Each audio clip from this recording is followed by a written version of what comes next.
The generals also asked for another envoy to be sent to Washington. The Prime Minister agreed. He said, "Listen, Meir, you go to Washington and find out what's going on there. Are the Americans organizing a naval task force? Is anybody going to do anything? When?" Amit's mission was to see if the Americans planned to open the Straits of Tiran, or if Israel would have to act alone. The Pentagon had quite enough trouble in Vietnam and didn't want another war. The director of the CIA made it perfectly clear. There is no international naval force. There are no American plans for action. There is no task force. So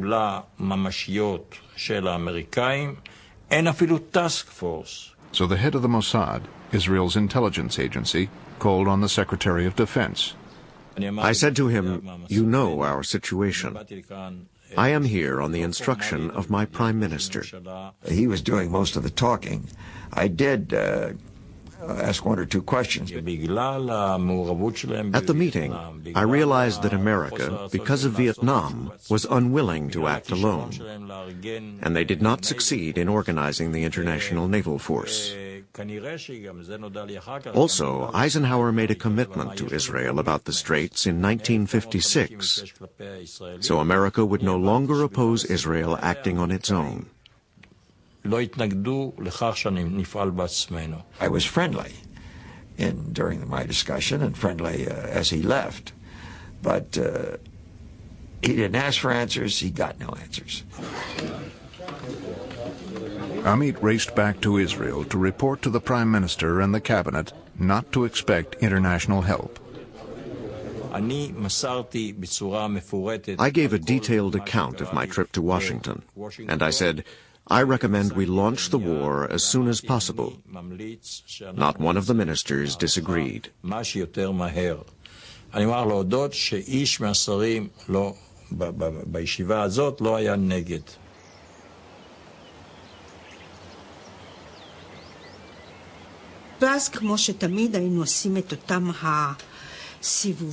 We went for our usual walk.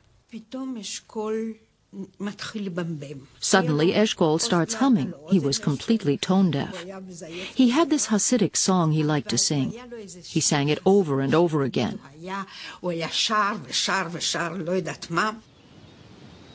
The rabbi has told us to enjoy ourselves because hard times are coming.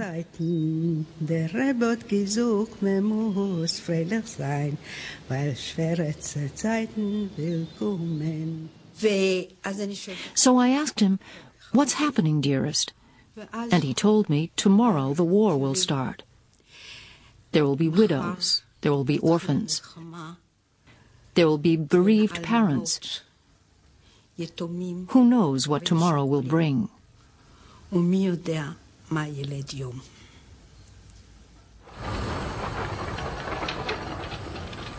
The generals chose the morning of June 5th for the attack.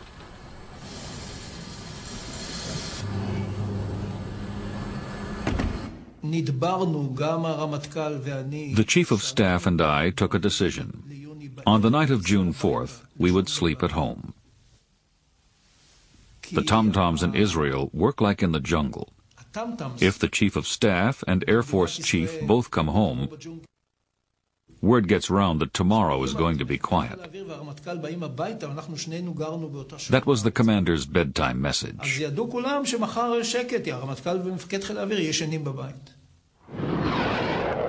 Leaving behind only 12 fighters to defend Israel, 180 aircraft took off for Egypt. Their target was 45 minutes away.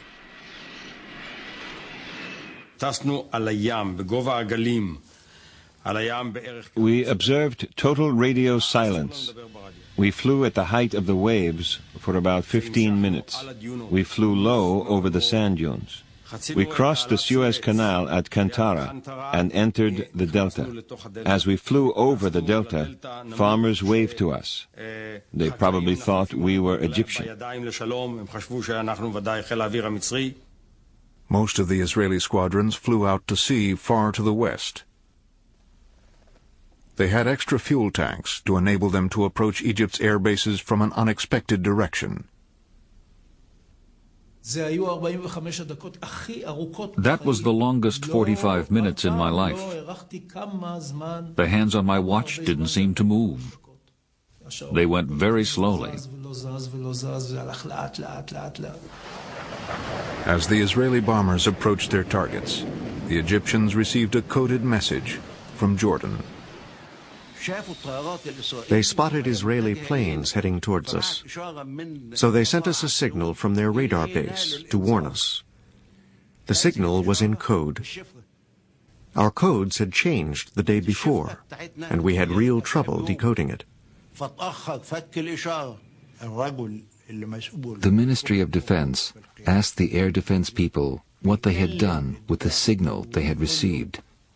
It had the code word grape. They replied, "What signal?" At exactly 07:45, we pulled up to 6,000 feet. I looked down and saw the MiGs glinting on the edges of the runway. The pilots were sitting inside the cockpits. I knew we had caught them by surprise.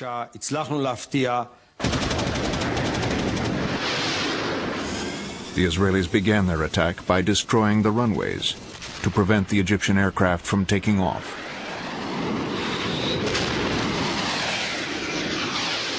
The few that did get off the ground were no match for the Israeli fighters.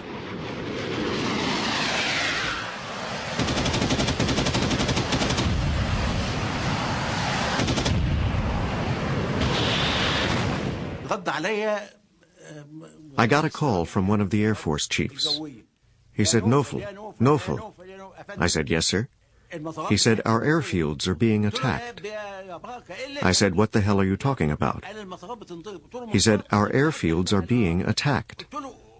I said, "Our airfields?" He said, "The airfields in the Sinai are being attacked." I said, "All the Sinai airfields? Tell me it's not true." And he said, "Believe me, all the airfields are being attacked."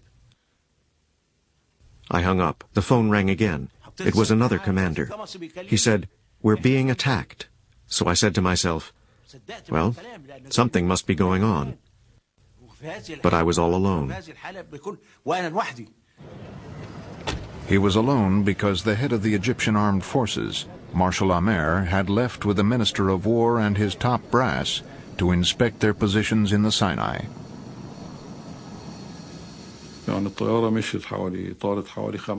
10 minutes after takeoff, we heard about the Israeli attack. We turned round and flew back. Our cars had gone. We had to hail a taxi to get back to headquarters.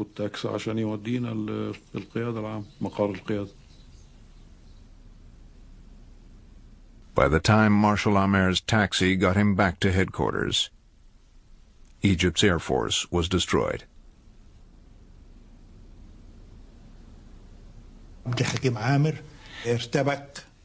Marshal Amer was panicking. He told the Air Force chief to implement the counterattack plan. The Air Force chief replied, "How can I? I have no aircraft."